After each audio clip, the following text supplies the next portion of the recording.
반갑습니다. 미풍입니다. 핵폭탄이 떨어져도 무조건 오르는 아파트를 알아보자. 오늘의 주제는 핵폭탄이 떨어져도입니다. 핵폭탄이 떨어지면 어떻게 되겠습니까? 뭐 죽을 수도 있고 뭐 도망갔으면 피신했으면 살 수도 있죠. 그런데 우리가 여기서 주식을 투자했다 그러면은 그 회사는 핵폭탄에서 다 없어질 겁니다. 그런데 핵폭탄이 떨어져도 땅은 없어지지가 않죠. 그래서 아파트를 사시면은 아파트에 대지 지분이 있습니다.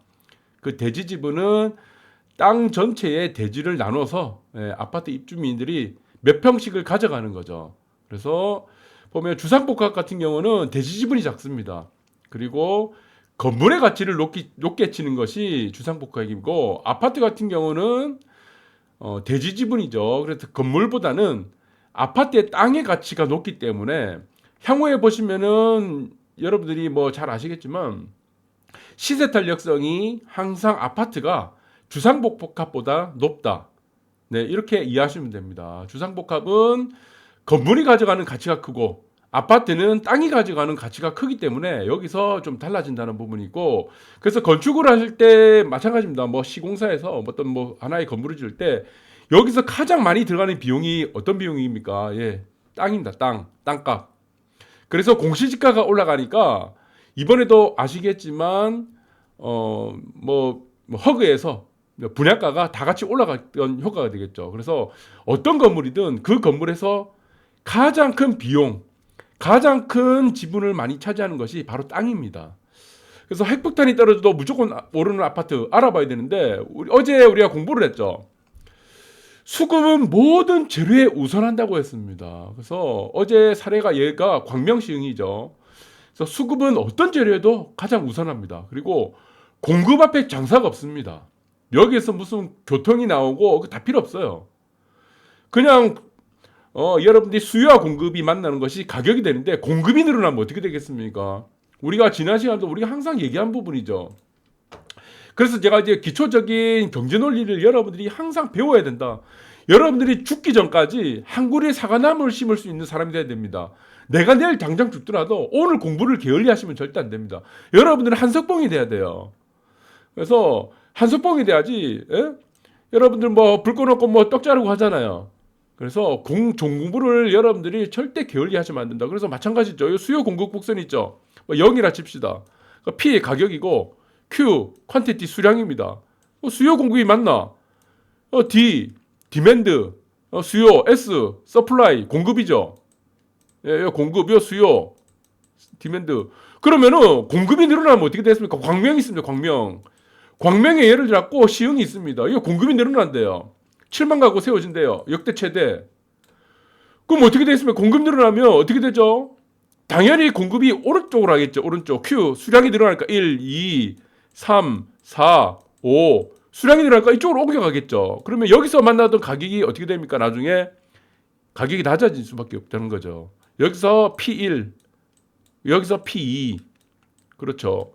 1, 2, 3, 4 공급 수량이 늘어나니까 숫자가 오른쪽으로 간다. 그래서 이거는 광명시흥은 무조건 어떻게 된다고 했습니까? 무조건 망합니다 이게. 뭐 광명을 아니 못하니 이거 다 필요 없어요. 무조건 망하게 될 수밖에 없어요 이게. 여러분들이 기본적인 경제 원리를 모르기 때문에 자꾸 헛소리를 하는 겁니다. 저는 헛소리하는 사람이 아니에요. 그리고 주가 같은 경우도 일희일비하는 게 아닙니다. 큰 그림을 보셔야 됩니다. 그리고 주가 같은 것도 지난 시간 며칠 전에도 계속 얘기 드렸죠. 올라가긴 되면 무조건 반도체로 가라 그랬죠. 제 말이 여러분들은 저는 항상 무엇에 기초를 두는가 여러분들이 모든 사람들이 이해할 수 있는 객관적인 선에서 저는 의견을 제시하고 분석하고 여러분들한테 말한다는 겁니다. 그래서 3기 신도시 추가 발표에 폭탄 맞았다. 광면 입주민들 비명이 났죠. 비명이 날 수밖에 없습니다. 예, 공급이 늘어났죠. 공급이 늘어나면 어떻게 됩니까? 수요 곡선, DS 곡선이 어디로 갑니까? 당연히 가격이 떨어집니다. 그래서 이슈 추적 뭐 얘기 나옵니다. 그래서 2028년까지 신축 아파트가 여러분들이 예상된 것보다 엄청나게 늘어난 겁니다. 그래서 뭐 땅 외에는 보상받을 수 있는 땅 외에는 전부 다 이거는 안 돼요.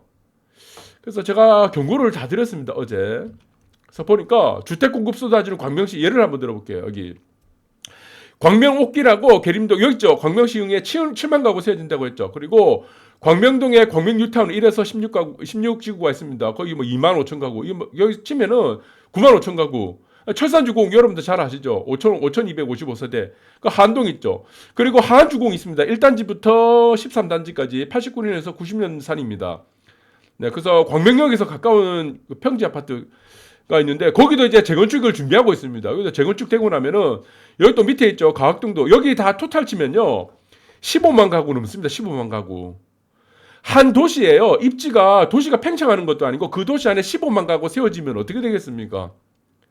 여기는 우리가 모든 1기심 도시 할 때도 그렇지만 2기심 도시 우리가 노태우 때도 1기심 도시 했고 그다음에 노무현 때도 했었고 이명박 때도 또 2기심 도시 했었죠.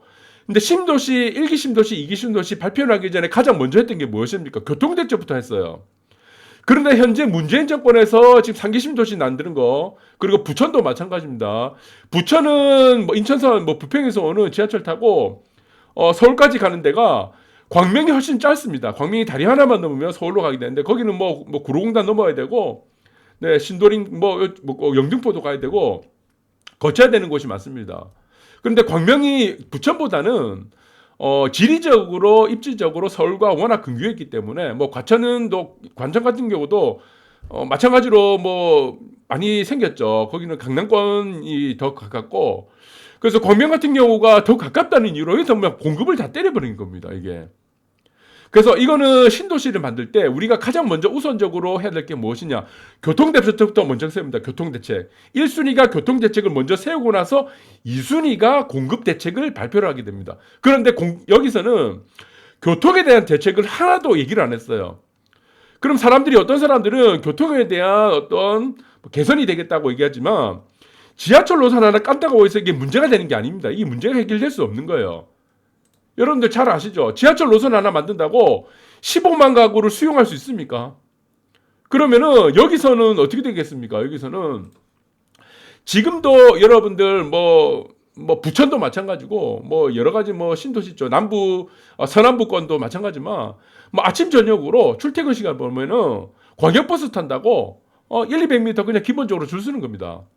광역버스라는 것도 여러분들 토요일 일요일에 타야지 그게 광역버스지 출퇴근 시간에 다 보세요. 그게 광역버스인지. 그리고 뭐 지하철도 마찬가지예요. 부천선도 마찬가지고 부천에서도 마찬가지고 광명도 마찬가지지만 아침에 출퇴근 시간이 그냥 지옥입니다. 그런데 여기서 지하철 노선 하나 만든다. 그 지하철 노선 하나 만든다는 얘기도 자체 없어. 그런데 여기 15만 가구를 세우면 어떻게 되겠습니까? 여러분들 이 지옥 되는 거예요. 지옥. 그냥 여기 망하는 겁니다. 그냥 핵폭탄 한 10개 떨어지는 겁니다. 그래서 기본적인 것들을 여러분들이 이해를 하시고 접근하시는 겁니다. 그래서 제가 미리 다 말씀드린 거다. 그래서 보니까 다음 얘기입니다. 뉴질랜드 코로나19 방역 성공하자 집값이 대폭등했습니다. 폭등, 집값 폭등. 네, 이게 왜 그렇습니까?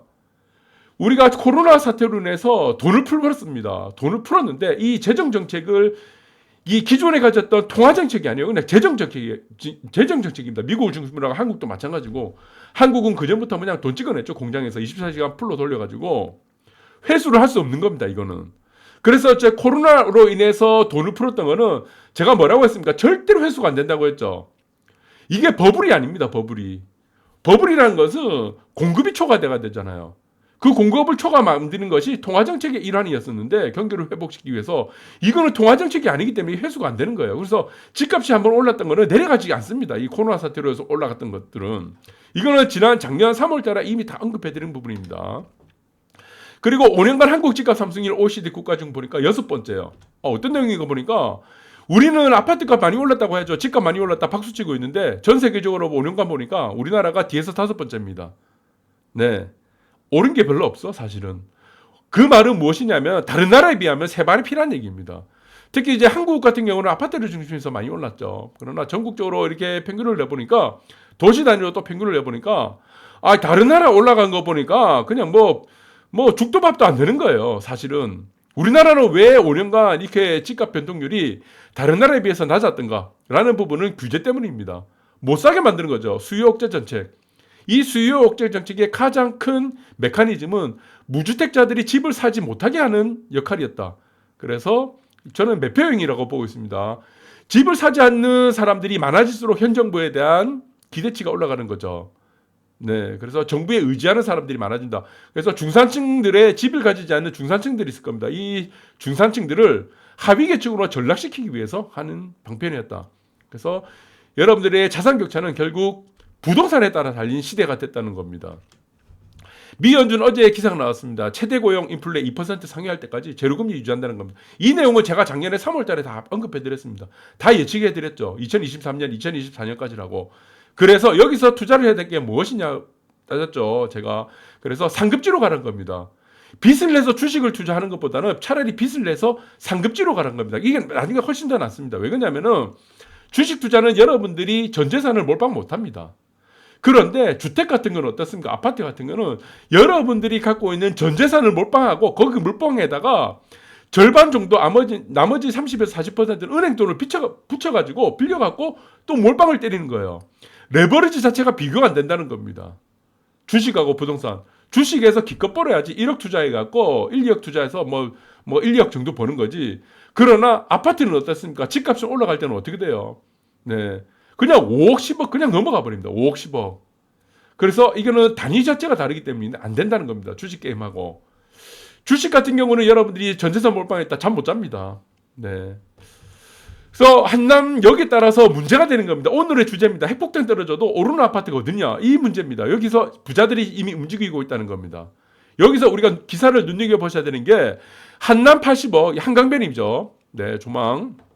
그리고 마용성이죠. 한남. 그리고 압구정 60억 돌파했습니다. 오늘 다 신고가를 경신해버렸습니다. 왜 이런 일이 벌어집니까? 현금 부자들이 가장 먼저 움직인다는 겁니다. 왜? 어디로 갔냐는 거죠. 어디로? 뷰로 갑니다. 뷰로. 여러분들이 이거 잘 보셔야 돼요. 여러분들이 이 메커니즘을 모르면은 계속 뒤처집니다. 여러분들이 자산 격차는 어디서 벌어진다고 했습니까? 네. 자산 격차는 여러분들이 결국에는 부동산에서 벌어집니다. 이게. 여러분들이 비트코인 아무리 투자해도 비트코인을 뭐 잘하시는 분도 있겠죠. 거기서 뭐 아주 소수 1% 사람들은 뭐 강남의 아파트 30억 정도 살 수 있는 돈을 벌 수도 있습니다. 주식을 아주도 기막하게 하시는 분들 이게 몇 퍼센트 되겠습니까? 그래서 보편적으로 보자는 겁니다. 여기서 자산 격차가 발생하는 게 부동산입니다. 그런데 부자들은 움직이기 시작했어요. 부자들이 현금 부자들 무엇으로 움직입니까? 어디로 움직입니까? 어디로? 네, 뷰로 움직입니다. 뷰. 여기서 플러스 역세권. 왜 뷰로 움직이죠? 가장 중요한 뷰로 움직인다. 우리가 광명시흥 사례로 봤습니다. 광명시흥에 공급 폭탄을 때릴 수가 있는데 뷰가 있는 아파트가 있습니다. 뷰. 한강변에 무슨 뭐 강남이라든가 마용성 한강뷰 있는 거 한남동이라든가 이런 뷰는 같은 경우는 공급 폭탄이 나올 수가 없는 거예요. 공급이. 왜 공급이 나올 수가 없습니까? 이게 희소성 때문에 나올 수가 없는 거죠. 여러분들이 한강변에 있는 아파트에 공급을 누가 만들 수가 있냐고 이거죠. 왜 땅이 여기는 땅이 이미 제한되어 있기 때문입니다. 땅이 제한. 그래서 입지의 제한성 때문에 이게 공급 폭탄이 나올 수 없는 거죠. 그래서 부산도 지금 움직이죠. 부산도 앞으로 좀 있으면 움직입니다. 어디로 움직입니까? 광안대교 영구종합뷰로 이거 움직입니다. 광안대교. 광안대교 영구종합뷰로 이 움직이게 되어 있어요. 이제 다 재편됩니다, 이게. 그래서 우리는 이 패러다임을 빨리 따라가는 사람들이 결국에는 부를 쟁취하는 사회입니다. 이것은. 그래서 여러분들은 모든 사람들이 다 나의 경쟁자가 되는 겁니다. 이 경쟁자에서 살아남는 것은 무엇인가? 선취매입니다. 선취매. 먼저 움직인 사람이 결국에는 1등 한다. 선취죠, 선취. 그게 기술입니다. 그게 바로 노하우고. 그래서 여기 보시면 한남 80억, 압구정 60억 다 마찬가지예요. 반포도 마찬가지고 다 마찬가지다. 이렇게 보시면 됩니다. 그래서 저는 두 가지 사례를 좀 보려고 합니다. 그리고 두 가지 사례를 여기 핵폭탄이 떨어져도 오르는 아파트를 두 가지 사례를 한번 보여드릴 건데 여러분들 잘 보셔야 되는 게 핵폭탄이 떨어져도 아파트는 없어지더라도 땅의 대지부는 남아있다. 그래서 지금 현금 부자들이 어디로 움직인가를 여러분들이 눈여겨 잘 보셔야 됩니다. 어디로 가느냐? 4세대 아파트. 4세대 아파트죠. 이 4세대 아파트의 가장 중요한 게 뭡니까? 여러분들이 너무나 잘 아시죠? 거주의 편의성이죠. 여기서는 가장 중요한 게 싱크뱅이 가장 중요합니다. 싱크뱅. 이게 반드시 있어야 됩니다. 싱크뱅.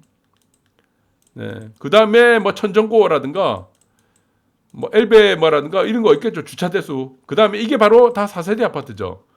그 다음에 또 떨어지는 게 여기 핵폭탄이 떨어져도 오르는 아파트가 조망입니다. 그리고 조망과 역세권이 만나야 돼요. 이게 가장 핵심입니다. 이게 350m. 왜? 조망과 역세권이 있는 아파트는 공급이 안 나온다는 겁니다. 이게 가장 큰 문제예요. 우리가 많은 사람들이 일기 신도시가 생겼어. 신도시. 일기 신도시가 생기고 그 다음에 이기 신도시가 생겼어요. 그때 일기 신도시, 이기 신도시가 생기면서 많은 부분들이 우리가 뭐 정부에서도 마찬가지지만 이거 옮겨가라 그랬습니다. 강남 이제 뭐 분산해라. 여기서 우리가 두 번을 속았어요. 여기서 올라갔던 사람들이, 갈아탔던 사람들이 전부 다 속았습니다. 그런데 갈아타지 않았던 사람들은 승자가 됐습니다. 이 자산 가격 차이가 엄청나게 높아졌죠. 그렇다면은 이제 3기 신도시 만든다고 하죠. 이거 갈아타겠습니까? 광명의 시흥에 뭐 7만 가구 뭐 만들고 거의 총 폭탄이 막 15만 가구 떨어지는데 이게 강남에 사는 사람들이 이걸 옮겨갑니까? 부천하고 뭐 운정하고 이거 옮겨갑니까? 안 갑니다. 왜 안 갑니까? 이 사람들은 부자들이죠. 부자들은 양치기 소년에 두 번 정도 거짓말을 했으면은 이제는 이거 안 속습니다. 그래서 집이 없는 사람들이 현재 무주택자들이 현 정권 지지자들이 26번이나 속았던 겁니다. 이 사람들은 안 속았습니다. 지금의 부자들은 속질 않죠. 그래서 세 번째 됐을 때는 다 강남 아파트 다 샀다는 겁니다. 마용성 아파트 샀어요. 이렇게 보시면 됩니다. 그래서 여러분들이 잘 보셔야 된다. 그래서 저는 사례가 이겁니다.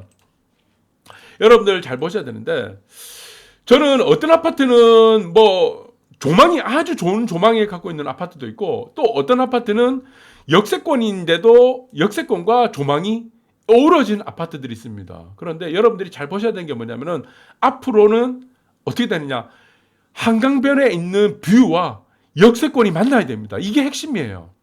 그런데 여기 보시면은 워커힐 아파트가 하나 있습니다. 제가 워커힐 아파트를 잠깐 보여드릴게요. 여기 보시면은 워커힐 호텔 옆에 보면 워커힐 아파트가 있는데요. 광장동입니다. 길 안에 저기 천호대교 건너면은 천호동이고 여기 뷰가 엄청 좋습니다. 여기는 188에서 뭐 222, 뭐 240 정도, 240인가 하여튼 거기 그쪽에 대형 평수로 위주로 되어 있는데 여기는 과거에 광나루역이 없을 때는 여기서 앞에가 여기는 아파트가 이제 살짝 고바위예요. 고바위라 가지고 이 조망이 잘 나옵니다. 이 아파트에서. 그래서 예전에는 이 아파트 입구에 올라가는 언덕 입구에 이게 말버스가 다녔어요. 그래서 말버스 타고 뭐 여기서 뭐 갈아타 가지고 뭐 또 다른 뭐 버스를 타거나 아니면 지금 같은 경우는 한 600m 정도 됩니다. 역세권이 아닙니다. 그래서 말버스 타고 광나루역으로 가거나 아니면 걸어서 가게 되는데 여기서 문제가 이거였습니다. 워커힐 아파트는 여기서 보시면은 다른 성수권이라든가 강남권하고 마영성권하고 다르게 이 평수에 비해서 가격이 쌉니다. 한 22억에서 한 25억 정도 하는데 왜 싸냐면은 이 역세권이 아니죠. 그리고 주위에 인프라가 안 됩니다. 인프라가. 아주 좋은 조망을 갖고 있으면서도 이 가격이 다른 아파트에 비해서 절반 가격 정도밖에 하지 못하는 이유가 그 이유가 바로 여기 이 부분에서 나오는 겁니다. 조망과 역세권이 만나면 최상의 아파트가 됩니다. 앞으로 지금은요. 그 성수권도 마찬가지죠. 역세권 여기 보시면은 서울숲 일지대도 뭐 뚝섬하고 만나죠. 그리고 압구정도 마찬가지입니다. 압구정 아파트 어떻게 됩니까? 조망하고 압구정역 지하철역이 만나게 되죠.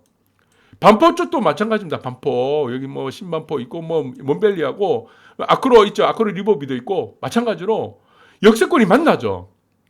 여기 반포 보시면은 리버파크 역세권이 만납니다. 원벨리도 그렇고. 그렇기 때문에 가치가 높아지는 겁니다. 여러분들 뷰만 단순하게 내가 뷰만 있다. 이렇게 해서 아파트 가격이 치고 가는 아파트 시대가 아닙니다. 여기서는 가장 중요한 게 교통이 만나야 돼요. 그 다음에 인프라도 만나야 되고 그 다음에 부산권을 한번 보시기 바랍니다. 부산권을 보시면은 제가 지금 보시면은 부산권에서 가장 중요한 게 뭡니까? 부산권에서는 가장 중요한 게 조망 중에서도 과한대교 조망권이 나와야 됩니다. 그런데 여기서 보시면은 많은 사람들이 지금 좀 착각을 하고 있는데, 네.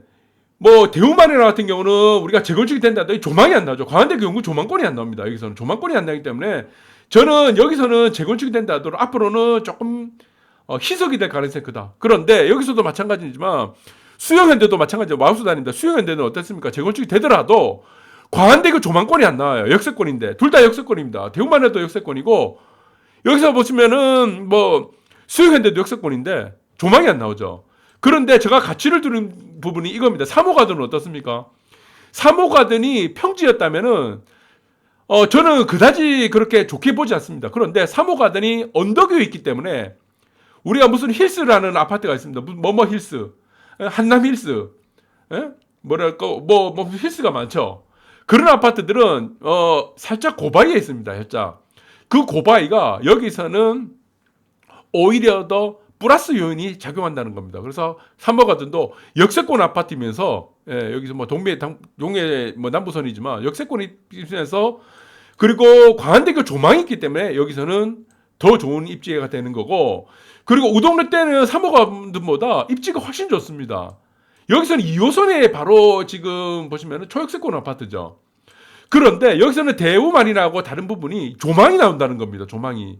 이런 아파트가 앞으로는 여러분들이 큰 어떤 수혜를 입을 가능성이 굉장히 커집니다. 그래서 조망과 뷰와 그리고 부산에서는 광안대교 뷰가 있죠. 광안대교 뷰와 역세권이 맞다면 이거 굉장히 지금 가치가 좋아질 가능성이 굉장히 커집니다. 그리고 남천동에서도 마찬가지죠. 남천동에서도 광안대교 정면뷰 영구 조망권을 가지는 아파트 중에서는 역세권 350m 이내가 협진태양입니다. 이게 그래서 가치가 굉장히 커집니다. 나중에. 그래서 여러분들은 냉정하게 잘 보셔야 됩니다. 아파트를 보실 때 냉정하게 잘 보셔야 되는데 부산 아파트 같은 경우는 반드시 조망과 역세권이 만나게 되면 앞으로 어마어마하게 발전성이 굉장히 커진다는 부분이다. 이 부분들을 여러분들 잘 보셔야 되고 그리고 마찬가지로 서울도 마찬가지죠. 역세권과 한강뷰가 만나면은 이게 공급이 안 나온다는 문제입니다. 그래서 이 가치가 죽지 않는다는 얘기죠. 죽질 않아요. 그래서 핵폭탄이 떨어져도 이 아파트는 가격이 안 떨어집니다. 절대 손해 안 봅니다. 뭐 재건축 다시 하면 되죠. 땅이 있으니까. 그래서 여러분들이 잘 보셔야 되는 부분들이 제가 이 부분이다. 그래서 여기서는 시흥 뭐 광명 아무리 여기서 무슨 뭐 교통 대책이 나온다고 해도 뭐 좋게 나온다고 해도 이 부분이 살아나지 않는다는 겁니다. 여기서 보시면은 광명 여기 있죠. 광명 서울 가깝죠. 그렇다고 하더라도 여기서 앞으로 15만 가구 2028년까지 15만 가구 떨어지면은 그냥 망한다. 수급 앞에 여러분들 장사 없다. 공급은 모든 재료에 우선한다. 그렇기 때문에 한강뷰에 있는 역세권 아파트는 공급이 나오지 않는다는 겁니다. 그 부분들 여러분들이 잘 판단하시고 오늘 방송 여기까지 하도록 하겠습니다. 감사합니다.